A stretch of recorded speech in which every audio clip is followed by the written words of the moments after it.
Ils ont frappé sans avertissement, laissant derrière eux douleur, panique et dévastation. Ces maladies ont été donc les pires cauchemars de l'histoire devenue réalité. De villages fiévreux à des villes entières rayées de la carte, ces épidémies ont remodelé le monde par la peur. Mais qu'est-ce qui les rendait si terrifiantes? Et pourraient-elles revenir un jour? Attachez vos ceintures alors que nous explorons les 12 maladies les plus terrifiantes de l'histoire humaine. Numéro 12. Le typhus. Dans l'histoire ancienne, il y avait une chose aussi courante que la guerre, la mort et la famine, la maladie. Le typhus, cependant, n'est pas une maladie ordinaire, mais une qui accompagne particulièrement les conflits à travers différentes époques. Populairement connue sous le nom de fièvre des camps, fièvre des prisons ou encore fièvre de guerre, le typhus est une maladie ancienne causée par une bactérie appelée Rickettsia prowazekii et transmise par les poux du corps. L'histoire exacte de cette maladie est inconnue, mais des documents datant de la guerre du Péloponnèse en 430 avant notre ère. J.C. rapporte une épidémie ayant tué plusieurs personnalités importantes, dont Périclès et ses fils. La première description du typhus apparaît cependant en 1083, en Italie, mais ce n'est qu'en 1546 que Girolamo Fracastoro, un médecin florentin, décrivit précisément la maladie. Des années après, des témoignages de maladies provoquant des éruptions cutanées accompagnées de fièvre et de frissons apparaissent à travers les siècles, causant la mort de milliers de personnes. Au XIXe siècle, le monde a pris la pleine mesure du typhus, qui frappait toutes les classes sociales. Entre 500 000 et 900 000 personnes ont été touchées en seulement 60 ans. Plus tard, pendant et après la Première Guerre mondiale, environ 30 millions de personnes ont été infectées et près de 3 millions sont mortes du typhus. Cette maladie terrifiante, comme on le découvrira plus tard, était très courante en période de guerre à cause du manque d'hygiène et du surpeuplement, mais sa vitesse de propagation restait alarmante. On a finalement compris que la maladie se transmettait par les poux du corps, et dans les camps militaires, il était presque impossible de la contrôler. En peu de temps, les personnes infectées développaient en fièvre, maux de tête, frissons et douleurs corporelles. Les symptômes les plus visibles étaient des éruptions maculaires sur la peau, apparaissant quelques jours après l'infection. Sans traitement rapide par antibiotiques, l'état du patient empirait, menant à une insuffisance rénale, une pneumonie, puis la mort. Comparé au siècle du XVe au XIXe, le typhus est désormais efficacement contrôlé grâce aux antibiotiques, ce qui a fortement réduit son taux de mortalité, une avancée dont nous bénéficions encore aujourd'hui. Numéro 11. Le VIH-Sida. À lui seul, ce virus est responsable de la mort d'au moins 40 millions de personnes dans le monde depuis sa découverte. Mais cela, c'est la partie facile. Le plus difficile, découvrir l'origine de la maladie et son mode de transmission. Connu sous le nom de virus de l'immunodéficience humaine, ce virus attaque le système immunitaire, affaiblissant ses défenses contre les infections et conduit inévitablement au sida. Ce qui rend cette maladie si effrayante, c'est sa capacité à rester silencieuse dans le corps pendant des mois, voire des années, tout en vous tuant lentement de l'intérieur. Originaire d'Afrique, le virus du VIH existe depuis longtemps, enfoui dans les gènes de certains animaux comme les gorilles et les chimpanzés, avant de muter et d'infecter les humains. Au début du XXe siècle, on pense que le virus aurait été transmis aux chasseurs africains blessés lors de la capture d'animaux infectés. Dès les années 1950, plusieurs personnes ayant voyagé dans certains pays africains ont développé des maladies étranges, mais ce n'est qu'au début des années 1980 que l'on a fait le lien avec le VIH. En 1981, 5 hommes à Los Angeles ont été diagnostiqués avec une forme rare de pneumonie et de cancer, déclenchant l'alerte. Quelques mois plus tard, d'autres hommes développèrent des maladies rares typiques des systèmes immunitaires affaiblis. Le virus fut d'abord nommé GRID, signifiant déficience immunitaire liée aux homosexuels, car on pensait à tort qu'il ne touchait que les hommes gays. 2 ans plus tard, on découvrit que les femmes pouvaient aussi être touchées. Fin 1984, plus de 7000 personnes avaient été infectées rien qu'aux États-Unis, plongeant le monde dans une crise sanitaire. Avec le système immunitaire affaibli, les malades étaient vulnérables à toutes sortes d'infections opportunistes. Mal informé, le monde rejetait les personnes atteintes qui mouraient souvent dans la honte avant même que la maladie ne les emporte. Avec le temps, on comprit mieux le VIH-Sida, notamment son mode de transmission et sa période de latence. Aujourd'hui encore, il n'existe pas de remède, mais des traitements antiviraux permettent de maîtriser la maladie et de vivre sainement. Numéro 10. Le choléra. Avec une réhydratation constante, des électrolytes et un traitement antibiotique, on peut guérir du choléra en quelques jours. Dans le passé, en revanche, les gens n'étaient pas aussi chanceux et mouraient de souvent avant même qu'un traitement ne soit envisagé. Contrairement à d'autres maladies mortelles qui nécessitent un contact physique ou des plaies ouvertes, le choléra avait un mode de transmission simple mais redoutable. Il suffisait qu'une source d'eau soit contaminée par la bactérie Vibrio cholerae. Toute personne buvant cette eau était alors victime de diarrhée liquide et de vomissements, suivis de crampes musculaires, de déshydratation aiguë, de déséquilibre électrolytique et, en l'absence de traitement, de la mort en quelques heures ou quelques jours. Entre 1817 et 1824, la première pandémie de choléra frappa l'Inde, avant de se répandre en Europe, en Afrique et en Amérique. À la fin du XIXe siècle, le choléra avait déjà provoqué 6 pandémies mondiales. Mais personne ne comprenait encore comment la maladie se transmettait jusqu'à ce que John Snow, un médecin britannique, fasse une découverte cruciale lors de la troisième pandémie en 1854. Il démontra que le choléra se transmettait par l'eau et non par l'air, et traça une épidémie jusqu'à une pompe à eau contaminée. Malheureusement, ces découvertes furent ignorées pendant des années, jusqu'à ce que sa théorie soit confirmée, incitant les villes à mieux gérer les déchets et les sources d'eau. Depuis sa découverte jusqu'à aujourd'hui, le choléra a tué plus de 40 millions de personnes et continue de faire des milliers de victimes chaque année. Ce qui le rend terrifiant, c'est la rapidité avec laquelle il agit. Du début des symptômes à la mort, il suffit parfois de quelques heures. Dans les cas extrêmes, les malades perdent autant de liquide que leur peau se ride et leurs yeux s'enfoncent dans leurs orbites. Heureusement, la maladie est mieux contrôlée aujourd'hui qu'auparavant, mais elle prospère toujours dans les zones où l'assainissement est défaillant. Même avec les traitements modernes disponibles, la seule véritable façon de lutter contre le choléra reste l'amélioration de l'accès à l'eau potable et à l'hygiène. Numéro 9. La rage. Imaginez être si malade que la vue, le goût ou même le simple contact de l'eau vous rend hystérique. À ce stade, toute personne infectée par la rage est pratiquement condamnée à mourir. En effet, une fois les symptômes cliniques apparus, il est déjà trop tard pour un traitement. Dans les anciens textes sanscrits et latins, le mot rage vient de rabas ou raberi, qui signifie violence ou fureur. C'est assez ironique car cela décrit parfaitement les symptômes associés à cette maladie. Connue depuis la Mésopotamie et la Grèce antique, la rage est l'une des maladies virales les plus anciennes et les plus redoutées de l'histoire humaine, et ce n'est pas sans raison. Au 1er siècle après J.C., on découvre que la maladie se transmet par les morsures et la salive d'animaux infectés, notamment les chiens, les chats et les chauves-souris. Pourtant, il faudra attendre les années 1880 pour qu'un traitement soit mis au point, grâce à Louis Pasteur, un professeur de chimie française. La rage est une maladie complexe, notamment à cause de la difficulté de poser un diagnostic précoce. Une fois mordu, le virus migre vers le cerveau et peut y rester latent pendant des semaines ou des mois. Quand les symptômes apparaissent, il est déjà trop tard. Au premier stade, la rage est souvent confondue avec d'autres maladies.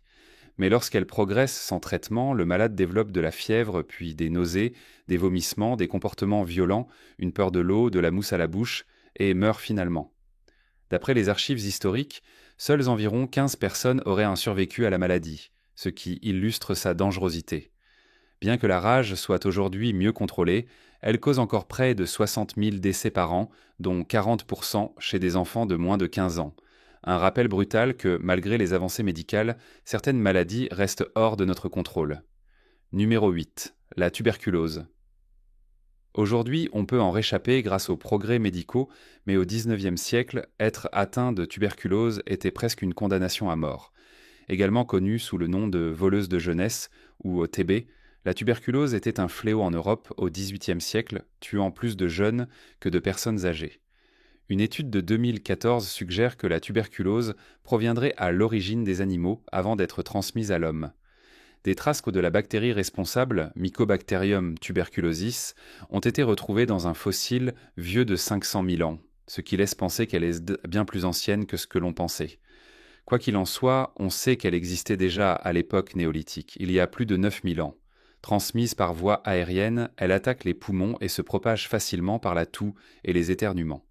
Les personnes infectées plaignant présentent une toux sévère, de la fatigue, des douleurs thoraciques, des crachats de sang et de la fièvre. À une époque où peu de choses étaient inconnues sur cette maladie, les malades étaient isolés dans des sanatoriums jusqu'à leur décès probable. En 1906, le premier vaccin fut mis au point par Albert Calmette et Camille Guérin, mais il fallut attendre 1944 pour disposer d'un véritable traitement efficace. Plus de 80 ans plus tard, la tuberculose reste une menace malgré l'existence d'antibiotiques puissants. Elle nous rappelle que certaines maladies anciennes ne sont jamais totalement éradiquées. Numéro 7. Le paludisme, malaria. Une simple piqûre d'insecte peut provoquer des démangeaisons, voire une éruption cutanée, mais pas dans ce cas. Le paludisme causé par la piqûre du moustique Anopheles femelle porteur du parasite Plasmodium peut entraîner une défaillance d'organes, des lésions cérébrales, le coma, voire la mort. Malgré sa banalisation dans certaines régions comme l'Afrique, le paludisme est responsable de près de 50 millions de morts dans l'histoire. Des références à la maladie remontent à 2000 avant notre ère. J-Tse dans des textes chinois anciens, des tablettes mésopotamiennes ou encore des écrits hindous. Et bien que des méthodes traditionnelles aient été utilisées dans l'Antiquité pour la traiter ou la contrôler, cela n'enlève rien à sa dangerosité. Le moustique responsable se reproduit dans des zones marécageuses ou stagnantes, mettant ainsi les pays à climat chaud en danger. Les œufs sont pondus dans l'eau stagnante et une fois éclos, les moustiques peuvent infecter toute personne qu'ils piquent.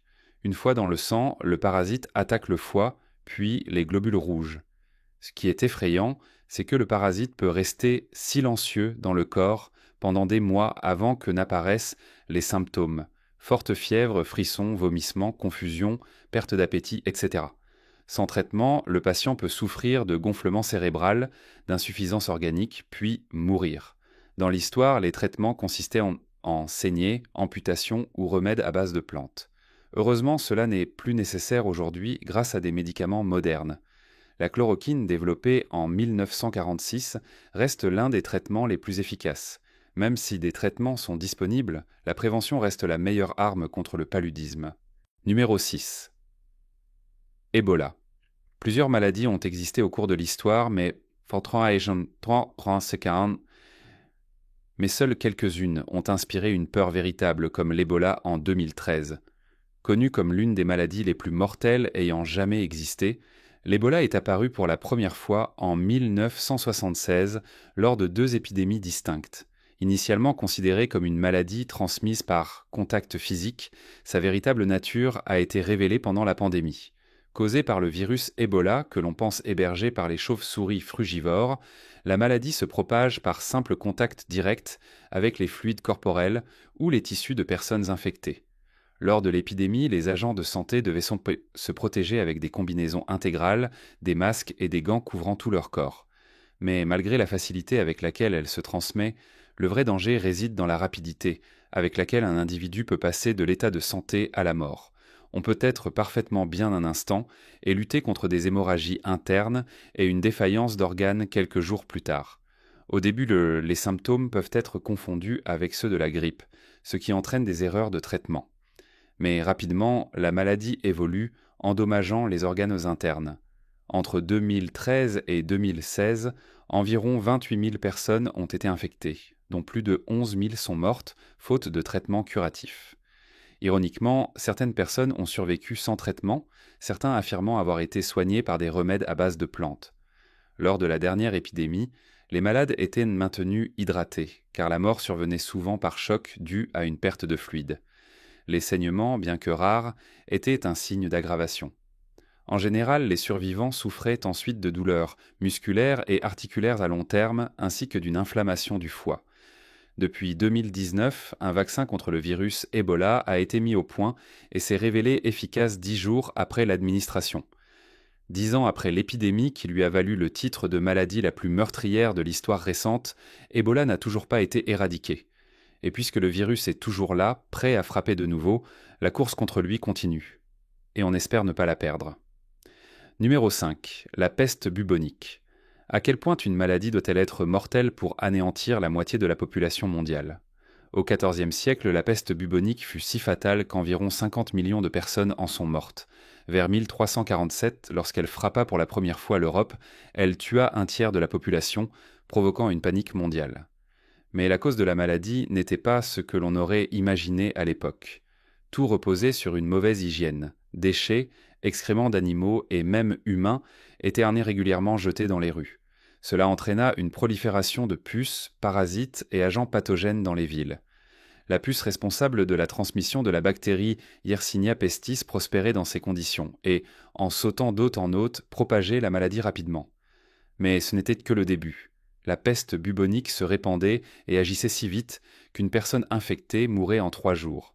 Personne ne savait ce qui causait la maladie et aucun médecin ne pouvait l'arrêter. La maladie se répandit comme une traînée de poudre. En quelques jours, des familles entières disparaissaient, les rues se vidaient.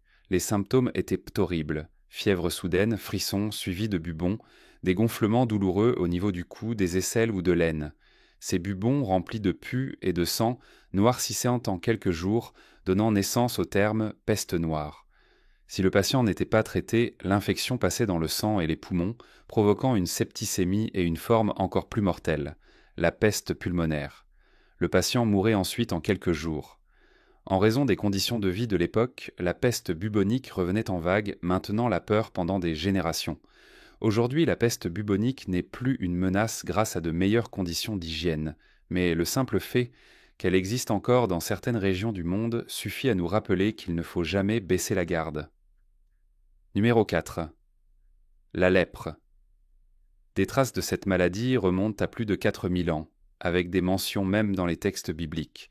Mais contrairement à la plupart des maladies historiques, la lèpre n'a été considérée comme une véritable maladie que récemment. Les anciens Égyptiens pensaient qu'il s'agissait d'un châtiment divin ou d'une malédiction, et les victimes étaient donc traitées comme des parias, abandonnées à leur sort. Non seulement elles étaient rejetées par leurs proches, mais elles étaient également contraintes de porter des clochettes, annonçant leur arrivée et de vivre dans des colonies appelées léproseries. Des découvertes récentes ont prouvé que la lèpre n'est ni une malédiction ni un châtiment, mais une maladie causée par les bactéries Mycobacterium leprae ou Mycobacterium lepromatosis. Ces bactéries attaquent directement les nerfs, provoquant la perte de sensations, ainsi que des atteintes à la peau et aux yeux. En raison de l'atteinte nerveuse, les personnes infectées peuvent ne pas ressentir de douleur, ce qui les expose à des blessures tant graves, pouvant entraîner la perte de membres. La vision et la force musculaire peuvent également être affectées, entraînant cécité et faiblesse. La maladie est contagieuse, mais pas autant qu'on le pense. Parfois, les personnes exposées à la bactérie ne développent pas la maladie, mais un contact direct avec les sécrétions nasales d'un malade peut suffire à la transmettre. Une fois exposés, les symptômes peuvent apparaître entre 1 an et 20 ans plus tard, et sans traitement, la personne souffre jusqu'à la mort ou jusqu'à devenir défigurée. Heureusement, les temps ont changé et la lèpre peut désormais être soignée par une combinaison d'antibiotiques. La clé reste un diagnostic précoce pour éviter la destruction des nerfs. Même si elle est devenue rare, la lèpre existe encore, avec environ 200 000 cas recensés chaque année en Asie, en Afrique et en Amérique du Sud. Numéro 3. La variole. Parmi toutes les maladies infectieuses courantes au 1er siècle, la variole est la seule à avoir été totalement éradiquée. Reconnue mondialement comme l'une des maladies épidémiques les plus dévastatrices, la variole était si grave qu'y survivre relevait presque du miracle. Et même si l'on survivait, la maladie laissait des cicatrices sur tout le corps et dans l'esprit. Fait intéressant, on pense que la variole existe depuis au moins 3000 ans. Des traces de la maladie ont été trouvées dans le corps momifié d'un pharaon égyptien, ce qui la ferait remonter à environ 1500 avant notre ère. J.C. Causés par le virus variola, les premiers symptômes apparaissaient sous forme de fièvre et de vomissements, suivis par l'apparition d'ulcères dans la bouche et d'éruptions cutanées sur tout le corps. Dans les jours suivants, les éruptions cutanées se transformaient en cloques remplies de liquide avec une dépression centrale. Les cloques finissaient par sécher, tomber et laisser de profondes cicatrices. Malheureusement, les enfants étaient les principales victimes de cette maladie, avec un taux de mortalité atteignant 30%. Et malgré cela, la variole était extrêmement contagieuse. Un simple contact rapproché avec une personne infectée suffisait à contracter la maladie, surtout si elle toussait ou éternuait. Un aspect particulier de la variole influait fortement sur la mortalité. Bien que le terme variole soit générique, il existait plusieurs formes de la maladie. La forme ordinaire, la plus courante, avait un taux de mortalité de 30%, tandis que la forme plate atteignait un taux de 97%. Pendant longtemps, il n'y avait aucun traitement, seulement des pratiques d'inoculation apparues dès le Xe siècle. Ce n'est qu'en 1796 qu'Edward Jenner développa le premier vaccin contre la variole. Des années plus tard, l'humanité remporta enfin la bataille contre cette maladie, qui fut déclarée éradiquée en 1980. Aujourd'hui, bien qu'elle n'existe plus, la variole reste à ce jour la seule maladie totalement éradiquée de l'histoire humaine. Numéro 2. La polio. La poliomyélite, ou plus couramment la polio, est l'une des maladies ayant eu des effets dévastateurs sur les personnes touchées, non pas parce qu'elle causait un grand nombre de morts ou était particulièrement contagieuse, mais parce qu'elle affectait les personnes les plus vulnérables au monde, les enfants. Les enfants de moins de 5 ans étaient les principales victimes de cette maladie, et au milieu des années 1900, elle devint la crainte de tous les parents. Causé par le poliovirus transmis par de l'eau ou de la nourriture contaminée, le virus frappait vite et sans prévenir. Un jour, un enfant pouvait jouer normalement, et le lendemain, il se retrouvait paralysé. Dans les cas les plus graves, le virus affectait également les muscles respiratoires, provoquant l'effondrement des poumons et forçant les patients à être placés dans un poumon d'acier. Le pire, personne n'était à l'abri. Peu importait la race, le sexe ou l'origine, tout enfant pouvait en être victime. L'un des cas les plus connus est celui de l'ancien président américain Franklin D. Roosevelt. Mais depuis quand cette maladie existe-t-elle, et comment est-elle devenue si dangereuse ? Croyez-le ou non, la polio existe depuis des siècles, des représentations anciennes montrant des personnes handicapées dès l'enfance. Toutefois, ce n'est qu'en 1909 que le virus responsable fut identifié par l'immunologiste Karl Landsteiner. La seule manière d'échapper à la polio était d'éviter l'infection, car une fois infecté, il n'y avait aucun traitement. À l'époque, avec peu de ressources et de connaissances, les enfants souffraient de paralysie permanente et de dépendance aux poumons d'acier. Heureusement, en 1952, le docteur Jonas Salk introduisit le premier vaccin, changeant ainsi le cours de l'histoire. Peu après, Albert Sabin développa un vaccin oral, ce qui marqua le début de la victoire contre la polio.